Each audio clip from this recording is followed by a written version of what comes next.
Imagine packing your bags, zipping up your racket case, and walking out of a tournament knowing you gave everything you had. The crowd still chanting your name. Your country's flag still waving in the stands.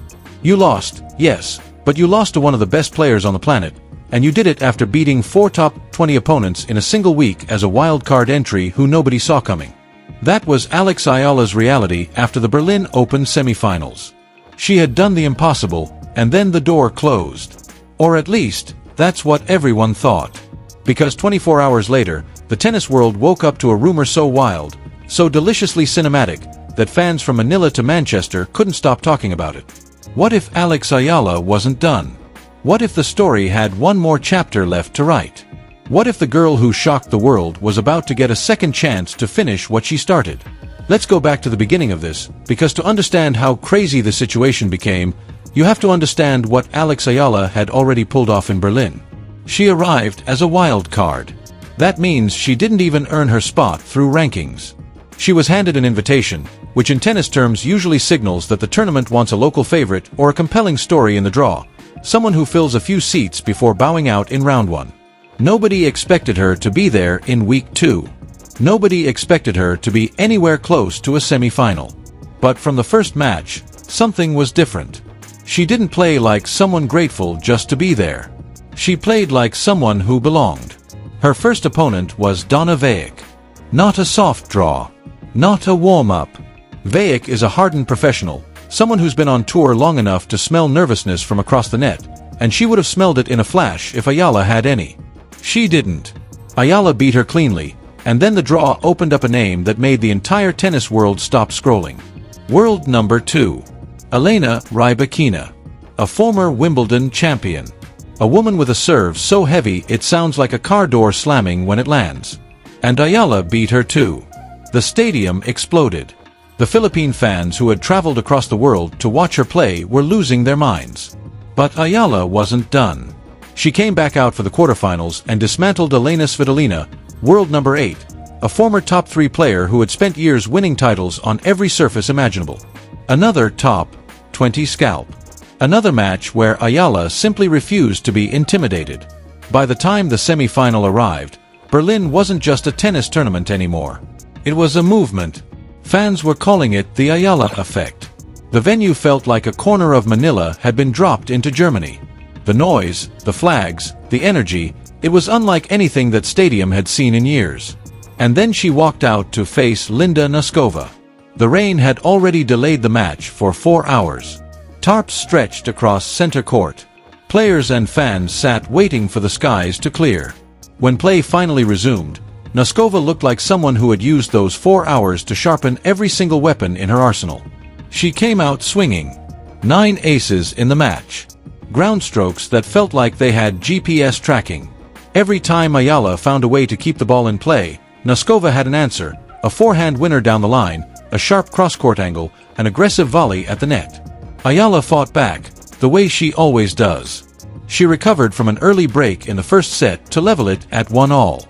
In the second set, she battled through a 10-game, clawing her way through multiple deuces, making Noskova work for every single point. The Philippine flags waved harder. The chants grew louder. For a moment, just a moment, you could feel the momentum shifting. But Noskova is not the kind of player who lets moments slip away. She locked back in, broke Eala at love, held her own serve with a love game, and then closed the match out the way champions close out matches, with a serve and volley winner that left no room for argument. 6-2, 6-4. 1 hour and 9 minutes. The fairy tale had ended. Eala packed her racket bag, raised her hand one last time to the crowd that refused to leave, and walked into the tunnel. She climbed from number 35 in the world to number 27 in a single week. She had secured her seeding for Wimbledon. She had beaten 4 top 20 players. She had nothing left to prove. And then, the very next morning, everything changed. Not because of what happened on the court, but because of a rumor, whispered first in the tournament office, then picked up by journalists, then exploding across social media before anyone could confirm or deny a single word of it. A player who had advanced deep into the Berlin draw was struggling with an injury. Nobody would say who. Nobody would say exactly what kind of injury. The sources were anonymous. The details were murky. But the whispers were persistent, and in the world of professional tennis, persistent whispers have a way of becoming very loud very fast. If the player withdrew before the final, the tournament would need a replacement. And the name on everyone's lips was the same name it had been all week. Alex Eala. Now here is where things get genuinely fascinating from a tennis rules perspective, because the lucky loser rule is one of those obscure corners of the sport that most casual fans never think about until a situation like this forces it into the spotlight. In professional tennis, a lucky loser is a player who loses in the qualifying rounds but gets a second chance in the main draw when a main draw player withdraws. It exists because tournaments need full draws. If someone pulls out with an injury the night before their match, there has to be a mechanism to keep the bracket intact. And it's not unprecedented for lucky losers to do remarkable things. In fact, the story had an almost poetic layer of irony built into it, because Donna Vejic, the very first player Eala had beaten in Berlin, had entered the Queen's Club Championships just days earlier as a lucky loser herself. Vejic only made that main draw because Marta Kostyuk withdrew with an ankle injury. And then Vejic went on to win the entire tournament, becoming the first lucky loser to claim a WTA 500 title since 2023. The woman Eala beat in round 1 had just won another title as a lucky loser.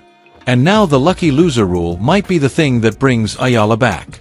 Except there was a problem, and it was a significant one. The lucky loser rule is designed for qualifying round losers. Players who entered the qualifying bracket lost their final qualifying match, but are next in line should a main draw spot open up. Eala hadn't come through qualifying. She had received a wild card directly into the main draw. She was a semi-finalist, not a qualifier.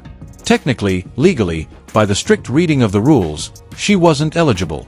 But the tournament had a problem. The final was in jeopardy. And Alex Eala, the woman who had single-handedly transformed this tournament into a global phenomenon, was sitting in her hotel room just down the road. The tournament office phones didn't stop ringing. Journalists started calling the WTA for comment.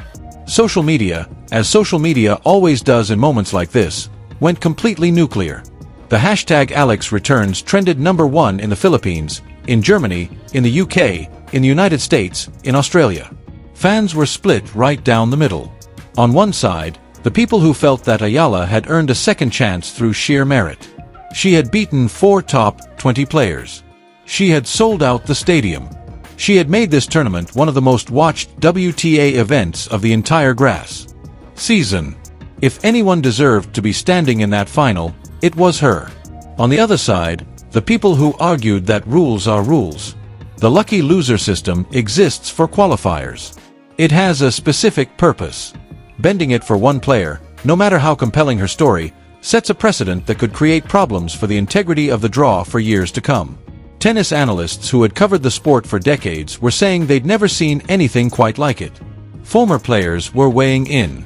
Coco Gauff, who had faced Eala multiple times and had become one of her closer friends on tour, posted that if Alex gets a second chance, she's going to win the whole thing, full stop. Venus Williams, who was about to partner with Eala in doubles at the Bad Homburg Open the following week, put out a message saying that second chances are rare in this sport, and if Alex gets one, she should take it because she's earned it. Billie Jean King, someone who has spent a lifetime advocating for women's tennis, offered perhaps the most nuanced take, acknowledging that the rules exist for a reason but also that tennis is about stories, and Alex Eala's story was one the world wanted to see continue. The WTA issued one of those perfectly diplomatic statements that manages to say absolutely nothing while appearing to take the situation seriously. They were aware of the speculation. They were reviewing the situation. Further information would be provided in due course. Nobody was satisfied. The debate kept raging. And through all of it, there was one person who was unusually quiet. Alex Eala herself. She had already moved on to Bad Homburg to prepare for her doubles partnership with Venus Williams. She was checking her phone. Of course she was checking her phone. Every athlete in her position would have been doing the exact same thing. The notifications were flooding in. The messages from teammates, from fans, from journalists, from people she hadn't spoken to in years who suddenly had a lot of feelings about tennis rules. But the call she was actually waiting for, the one from the tournament office, the one that would tell her whether any of this was real, that call never came.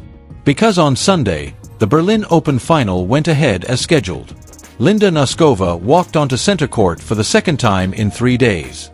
Her opponent this time was Jessica Pegula, the American number 2 seed who had fought her way through the other half of the draw without anywhere near the same noise and drama that had surrounded Eala's run.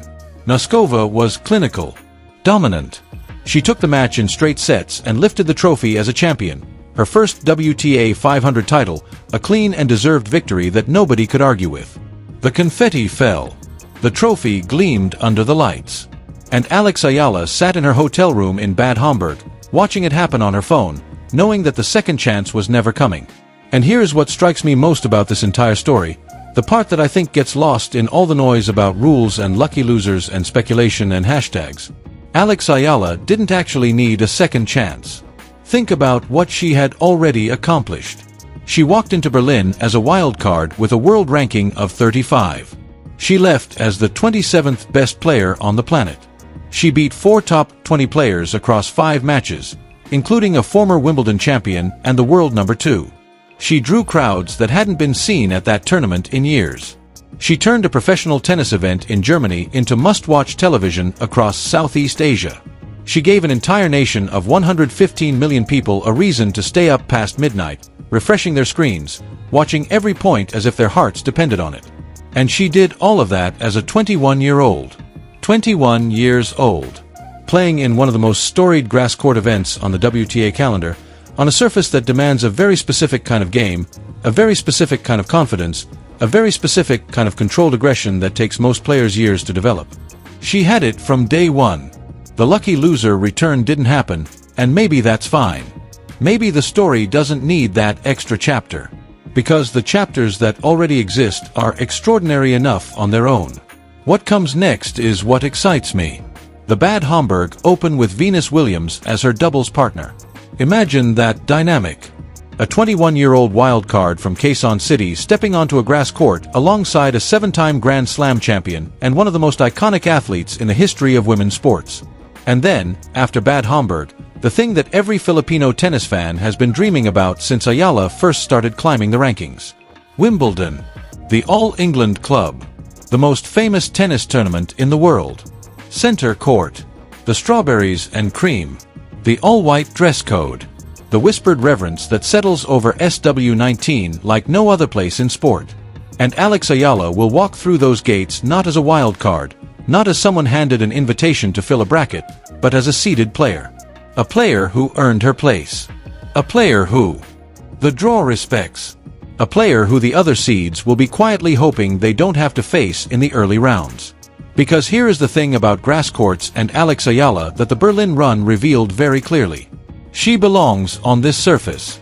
Her game is built for it.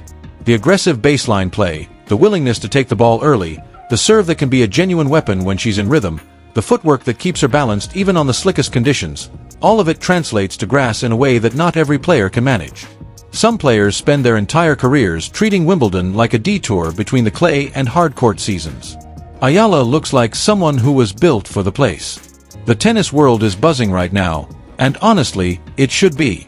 Not because of the lucky loser drama, not because of the what-ifs and the might-have-beens and the 48-hour social media storm that came and went without a resolution. It should be buzzing because a 21-year-old from the Philippines just announced herself to the sport in the loudest possible way, on one of its biggest stages, and she did it without blinking. She packed her racket bag after the Noskova loss, walked off center court with her head high, and the very next week she's in Bad Homburg getting ready to partner with Venus Williams and then take on Wimbledon as a seeded player. That's not a Cinderella story that ended at midnight. That's the beginning of something that the sport is going to be talking about for a very long time. The lucky loser rule didn't save her. She didn't need saving. Because the real second chance, the one that actually matters, isn't a phone call from a tournament office. It's every match from here forward. It's Wimbledon. It's the rest of the season.